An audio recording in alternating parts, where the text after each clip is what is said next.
All right, so welcome back to Close Enough Garage. We're going to do something a little bit different this time. We've done one science experiment before, and it was really fun. So what we're going to do this time is on my bike on rodeo, I've got a plastic liquor bottle for a cool and overflow. I've had that. It was a $3 vodka bottle. I wasn't drinking any at all at the time, so it didn't hurt me to throw $3 worth of cheap vodka down the drain. And the other reason is because I've got this fear of the glass bottles. And I see a lot of guys using them, and it's cool, and it looks cool and everything else. But it seems like when you use glass, you risk the glass failing catastrophically with the temperature difference. Now, with the plastic liquor bottles, like what's on my bike, and I'll put a picture of it up right here, it's made out of a PET plastic is what it's called. I'm not going to try to pronounce what that stands for. Somebody in the comments can drop it down or whatever. I'm not too worried about it. What I'm worried about is its temperature handling.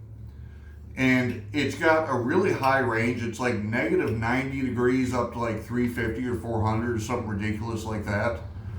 And I think even if it is running hot, at max coolant temperature somewhere around 200 to 210 degrees, somewhere in that range, that even if it got some ice cold water on it, it might buckle or ripple, if that. I don't really see it failing. What I do see is, from what I've read, if you have glass and you have any kind of a temperature shock differential, so I mean not a gradual change, but like I'm riding along, this bottle's half full of 200 degree liquid, and I go through a 60 degree puddle or some cool water gets splashed on it, is it going to fail? My brain tells me it will. Now, I've only got basis of the word of a couple of old timers on that, and a lot of people don't seem to think they're ever going to have a problem. So let's go ahead and just make a video. We'll heat this up. I've got a heat gun here. I've got a temperature gun here. We'll get this Peroni, it's my favorite beer, get this bottle up to about 200, 210 degrees. And go ahead and dunk it in some 65 degree water and see what happens. It should be pretty interesting, I hope.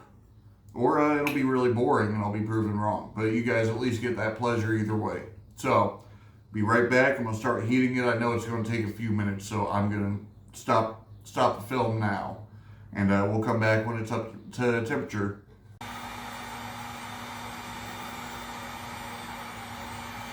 Alright, so I've been heating this up for a little bit now. I should be pretty close to the temperature. I'm trying to heat the bottom half because most of these bottles are going to be about half full of liquid.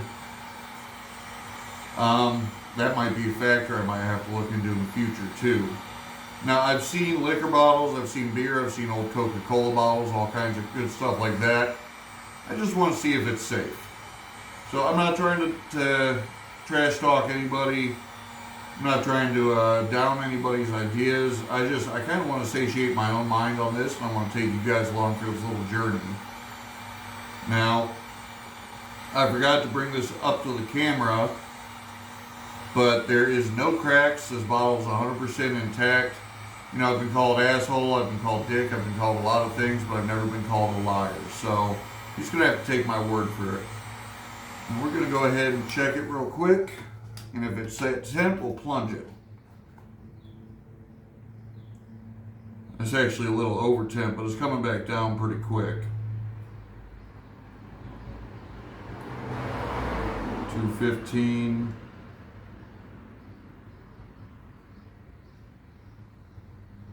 212. All right, we're there.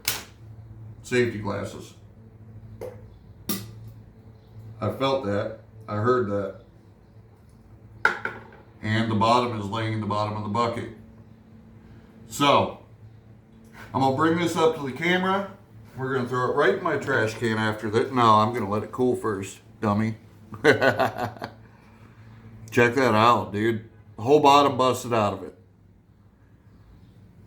So, this actually confirms my fears.